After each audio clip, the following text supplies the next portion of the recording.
अनामिका जी कहने मुझे तो सिर्फ संदीप जी से पता चला कि कुछ सच भी है दुनिया में। इतना बड़ा सम्मान जो है आप मुझे दे रही हैं, मत दीजिए इतना बड़ा सम्मान। लेकिन मेरा प्रयास यही है, क्योंकि मैं आध्यात्म में जीता हूँ, मैं झूठ ऐसा नहीं कि मैं आपको ठगूँगा।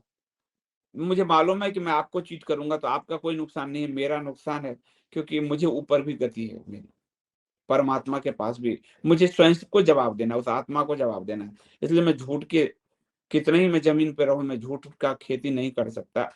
इसलिए मेरे जर्नलिज़्म में आध्यात्मिकता है, इसलिए मैं आपसे सच बोल पाता हूँ। दूसरा, जर्नलिज़्म की ट्रेनिंग है मेरे पास 2-3 2002-3 से मैं जो जर्नलिज़्म कर रहा हूँ, वो ट्रेनिंग है। उस ट्रेनिंग में ये था कि अगर कोई खबर आज अगले दिन गलत हो गई, तो मुझे इस्तीफ़ा लिखना पड़ता था, माफ़ीनामा लिखना पड़ता था।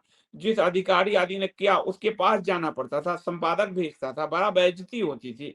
तो उतना जो चेतना का धार है कि कहीं कोई खबर गलत ना हो जाए, वो एक ट्रेनिंग की वजह से आया। लंबे लंब लगातार 2003 से जो जर्नलिज़्म कर रहा हूँ, उस ट्रेनिंग के कारण है कि एक खबर गलत हुई, आपको अभी मीनाक्षी लेखी जी दिख नहीं है? मीनाक्षी लेखी जी ने एक बार नोटिस भेज दिया। मेरे आर्ट एडिटर थे आलोक मेहता जी, और ये जो आपका 5 स्टार होटल है दिल्ली में, उसको क्या नाम है उसका?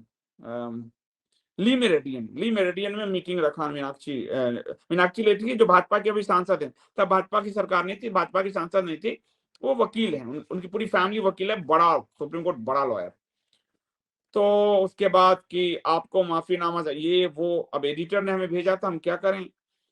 और काफ़ी लंबा बहस हो गया उनके साथ जो है हमारा जो है। उसके बाद आपको मुकेश अंबानी उनकी कंपनी के खिलाफ मैंने लिख दिया। एडिटर मुझे मतलब नौकरी से निकला नहीं, मैं बच कि आप समझिए। उसके बाद लक्ष्मी मित्तल जो स्टील किंग है, उनके खिलाफ कोई छूने की हिम्मत नहीं करता, कि वो विज्ञापन सब होते हैं। मैंने उनके खिलाफ अगले दिन कहा निकाल दो, हमारे अखबार के मालिक ने कहा निकालो इस लड़के को। ये स्थिति भी मैंने झेली हुई है। लालू यादव लालू यादव ने मेरे एडिटर आलोक मेहता जी को फ़ोन किया कि कौन है ये तुम्हारे यहाँ संदीप देव? लालू यादव, ये जो आपको एविएशन का ये जो प्रफुल्ल पटेल है, ये इसकी पूरी मैंने बत्ती बजाई थी। ये मेरा हमारे उस पे पड़ गया पीछे पूरा जो है अखबार के उसमें। तो ऐसे काफ़ी और क्रिमिनल्स तो कितने ही पड़े, केस पर केस, धमकी पर धमकी। एक बार तो गुंडों ने उठा के हमें किडनैप भी कर लिया, बंद कर दिया कि अभी बताता हूँ तेरा जर्नलिज्म। तो उस वहाँ संकट से निकले हुए हैं हम। कोर्ट का केस आज भी देख रहे हो रहा है, हम पे लगातार हो ही रहा है, चीज़ें हो रही है हमारे।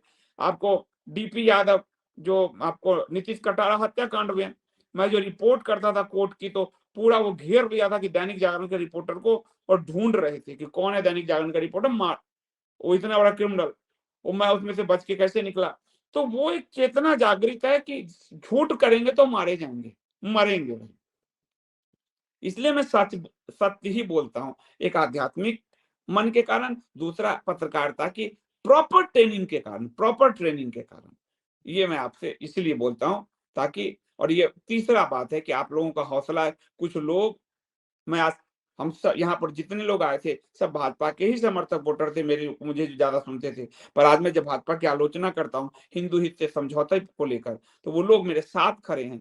तो ये भी मुझे मिलता है कि मेरे कुछ पाठक, दर्शक बहुत क्वालिटी के हैं, जो सिर्फ सच सुनना चाहते हैं, इधर-उधर की बात नहीं सुनना चाहते, ना इसके तरफ की, ना उसकी तरफ से, वो सिर्फ सच सुनना चाहते हैं। तो आपका धन्यवाद अनामिका जी, हृदय से बहुत धन्यवाद।